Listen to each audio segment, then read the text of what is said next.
శ్రీ నాగచవితి వ్రత కథ. సూత మహర్షి శౌనకాది మహామునులకు చెప్పుచున్నాడు.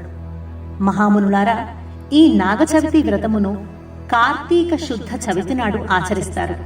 ఈ వ్రతం ఆచరించడం వలన సంతానం కలుగని గొడ్రాళ్లకు కూడా సంతానం కలుగుతుంది. కన్యలకు వివాహం సిద్ధిస్తుంది. కాలసర్పదోషాలు, నాగదోషాలు, చర్మ రోగాలు, కళ్ల బాధలు, చెవి బాధలు నివారించబడతాయి. పుట్టిన పిల్లలు ఆరోగ్యవంతంగా ఉంటారు. ఆ కుటుంబాలలోని వారికి వంశాభివృద్ధి కలుగుతుంది. పంటలు బాగా పండుతాయి. అటువంటి వ్రతరాజము ఈ శ్రీ నాగచవితి. ఈ వ్రతానికి సంబంధించిన కథను చెబుతాను, శ్రద్ధగా ఆలకించండి. కశ్యపుని వలన కద్రువకు 1000 మంది నాగులు జన్మించారు. వారిలో ప్రధానులైన వారి పేర్లను చెబుతాను, వినండి. ఆదిశేషుడు, వాసుకి, తక్షకుడు, ఇతర సర్పములు, అకర్ణుడు, హస్తికర్ణుడు, పింజరుడు, ఆర్యకుడు, ఐరావతుడు, మహాపద్ముడు, కంబలుడు, అశ్వతరుడు, ఏలాపత్రుడు, శంఖుడు, కర్కోటకుడు, ధనంజయుడు, మహాకర్ణుడు, మహానీలుడు, ధృతరాష్ట్రుడు, కాళీయుడు, అనిపిండకుడు, కపిలుడు, అంబరీషుడు, అక్రూరుడు, కపిత్థుడు, ప్రహ్లాదుడు, బ్రహ్మణుడు, గంధర్వుడు, మణిస్థకుడు, నహుషుడు, కరరోముడు, మణి అనువారు. వీరి సంతానం జగత్తు అంతా నిండిపోయింది. వీరికి మనుష్యులు కనబడగానే కాటు వేయడం ప్రారంభించారు. ఆ నాగుల విషప్రభావం వలన వెంటనే బూడిదయ్యే మానవులు ఈ బాధను భరించలేక బ్రహ్మ దగ్గరికి వెళ్లారు. దేవా, నీ సంతానమైన నాగులు ప్రతిరోజు మనుష్యులను, పశువులను నాశనం చేస్తున్నాయి. మేము ఆ పాములను సంహరిస్తున్నాము. ఈ పాపపు పనులు జరగకుండా తగిన మార్గం చూపమని ప్రార్థించారు. అంతట బ్రహ్మదేవుడు, నేను మీకు రక్షణ కల్పిస్తాను, మీ ఇండ్లకు మీరు పొండి అని చెప్పి వారినందరినీ పంపించి వేసి, వాసుకి మొదలైన పాములను పిలిచి, నేను పుట్టించిన మానవులందరినీ నాశనం చేస్తున్నారు కనుక స్వయంభువ మన్వంతరంలో తల్లి ఇచ్చడి శాపం వలన మరణిస్తారు అని శపించాడు. అప్పుడు ఆ సర్పాలు, బ్రహ్మదేవా, మా జాతిని కుటిలంగా చేశావు.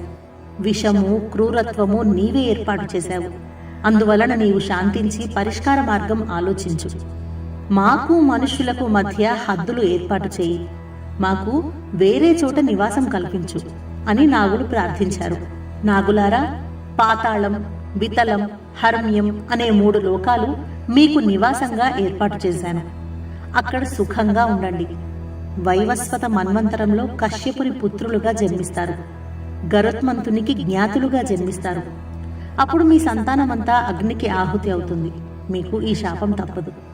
మీ తిండి సమయానికి దొరికిన మనుషులను మాత్రం తినండి. మీకు అపకారం చేసిన వారిని సంహరించండి. మంత్రాలతో, ఓషధులతో గరుడ సంబంధమైన మండలాలలో సంచరించినట్లయినా మీలోని దుష్ట బుద్ధులకు వినాశనం తప్పదు అని బ్రహ్మ చెప్పగానే నాగులన్నీ పాతాళలోకానికి చేరుకుని సుఖంగా జీవనం సాగిస్తున్నాయి. ఈ కథ అంతయు చవితి రోజున జరిగినది కనుక ఈ తిథి రోజున నాగులను పాలతో అభిషేకించవలెను. కద్రువ సంతానమైన నాగులలో ఆదిశేషుడైన అనంతుడు శ్రీ మహావిష్ణువునకు తల్పంగా మారిపోయాడు. ఆదిశేషుని తర్వాత ఆదిపరాశక్తి తన ప్రధాన అంశాలలో ఒకటైన గౌరీ అంశ నుండి నాగకన్యగా జన్మించింది. ఆమె నాగేశ్వరీ దేవి. ఈ నాగేశ్వరీ దేవి తర్వాత కద్రువకు తక్షకుడు, అనంతుడు, వాసుకి మొదలైన అనేక మంది మహాశక్తివంతమైన గొప్ప సర్పాలు జన్మించాయి. ఈ నాగేశ్వరీదేవి ఆదిశక్తి మరియు లోకమాత అయిన పరాశక్తి అంశగా కశ్యప ప్రజాపతి యొక్క మనస్సు నుండి జన్మించినది. కావున ఈ నాగేశ్వరీదేవిని మానసాదేవి అని పిలిచారు. మానసాదేవి మహాశివునకు శిష్యురాలుగా ఉంటూ శివుని వద్ద అనేక విద్యలు అభ్యసించింది. 3 లక్షల సంవత్సరాలు విష్ణుమూర్తిని గురించి తపస్సు చేసింది. తన కఠోర తపస్సునకు మెచ్చిన విష్ణుమూర్తి మానసాదేవికి ప్రత్యక్షమై వరములు ప్రసాదించాడు. మానసాదేవి ఆ వరాలతో సర్వ మంత్రాధిష్టాన దేవతగా మారిపోయింది.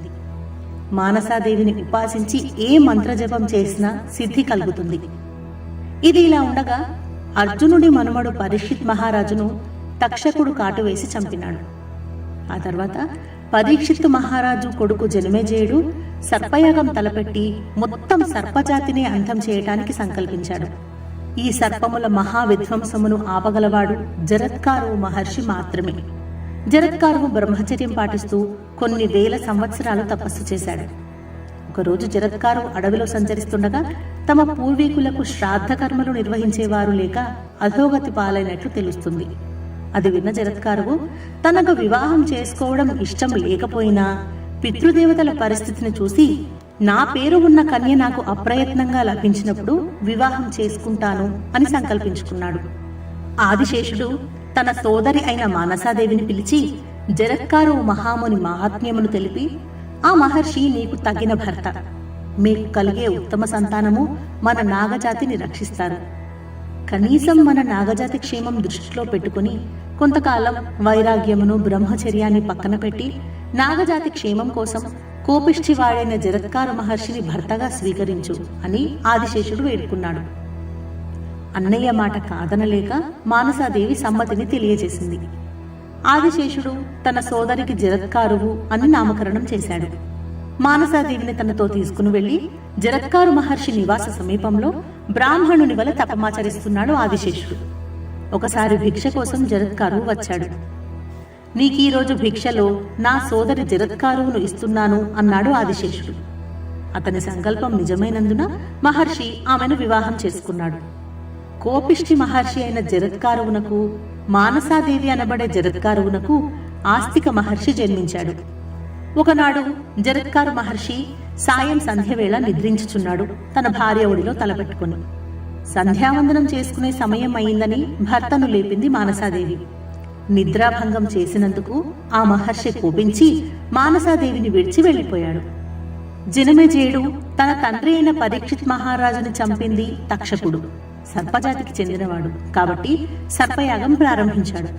ఈ సర్పయాగం మొదలు పెట్టగానే సర్పాలన్నీ వేల సంఖ్యలో వచ్చి హోమాగ్నిలో ఆహుతవుతున్నాయి. తక్షకుడు ప్రాణభయంతో ఇంద్రుడిని శరణు వేడుకున్నాడు. ఋత్విక్కుల మంత్రబలంతో తక్షకునితో సహా ఇంద్ర సైన్యం కూడా కదిలి హోమగుండంలో పడడానికి కదిలి వస్తున్నప్పుడు అది చూసిన ఆస్తిక మహర్షి యాగశాలలోకి ప్రవేశించి జనమేజయుడిని శాంతపరిచి సర్పయాగం ఆపివేయించాడు. ఈ విధంగా మానసాదేవి జరత్కారు మహర్షికి జన్మించిన ఆస్తిక మహర్షి నాగజాతిని రక్షించాడు.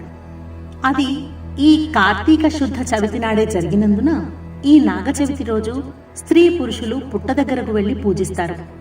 కొందరు తమ తమ నివాసాలలో వెండి సర్పాలను పెట్టుకుని ఆవు పాలతో అభిషేకం చేస్తారు. ఇలా ఆ నాగదేవత అనుగ్రహం పొందుతారు. కార్తీక శుక్ల చవితి నాడు నాగచవితిగా చెప్పబడినది. ఈ రోజున భూమిని దున్నటం, కూరలు తరగటం, చెట్లు నరకటం లాంటి కార్యములు చేయకూడదు.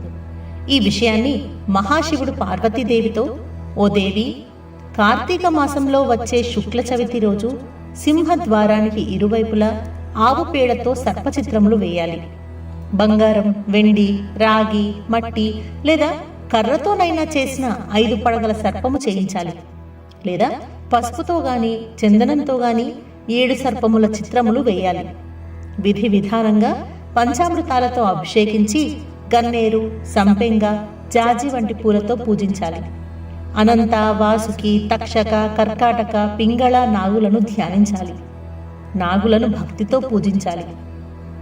ఈ చవితి రోజు రాత్రిగాని పగలుగాని భూమిని త్రవ్వరాదు.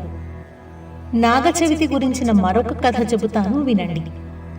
పూర్వం ఒక రైతు పొలం దున్నుతుండగా నాగలి భూమిలో దిగపడిపోయింది. నాగలి ధాటికి నాగుపాము పిల్లలు చచ్చిపోయాయి. ఆ రైతు బలవంతంగా ఆ నాగలిని బయటకు తీయగా నాగలి మొత్తం నాగుపాము పిల్లల రక్తంతో నిండిపోయింది. కొద్దిసేపటికి తల్లిపాము వచ్చింది. అక్కడ చచ్చిపడి ఉన్న తన పిల్లలను, నాగలికి ఉన్న రక్తాన్ని చూసింది. ఆ రక్తం కనిపించగానే వెంటనే కోపంతో పగబట్టి ఆ రైతు ఇంటికి వెళ్లి కుటుంబం మొత్తాన్ని కాటువేసి సంహరించింది. అప్పటికీ ఆ తల్లిపాముకు కోపం తీరలేదు. వేరే ఇంటిలో కాపురం ఉంటున్న ఆ రైతు యొక్క కూతుర్ని చంపదలిచి ఆ ఇంటికి వెళ్ళింది. ఆ సమయంలో రైతు కూతురు ఆదిశేషుని పూజ చేస్తోంది. అది చూసిన తల్లిపాము రైతు కూతురు ఆదిశేషుని పూజ ముగించే వరకు వేచి ఉంది.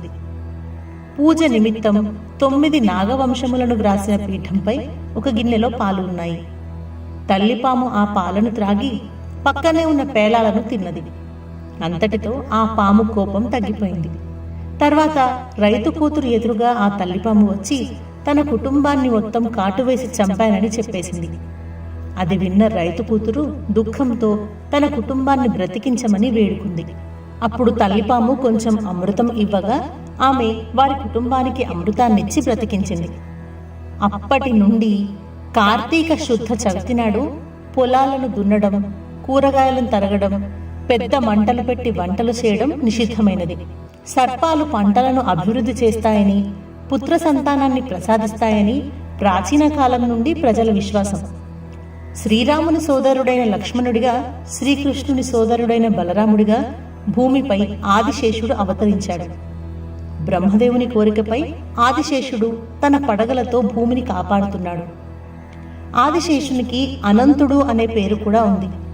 ఈ ప్రపంచమంతా నాశనమైన అనంతుడు మాత్రం ఎప్పటికీ శాశ్వతుడు.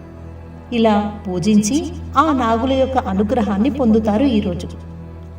ఈ కథ విన్నా, చదివినా, ఈ వ్రతాన్ని ఆచరించినా, చూసినా ఆ నాగదేవత యొక్క అనుగ్రహం తప్పక కలుగుతుందని సూత మహర్షి శౌనకాది మహామునులకు చెప్పినాడు.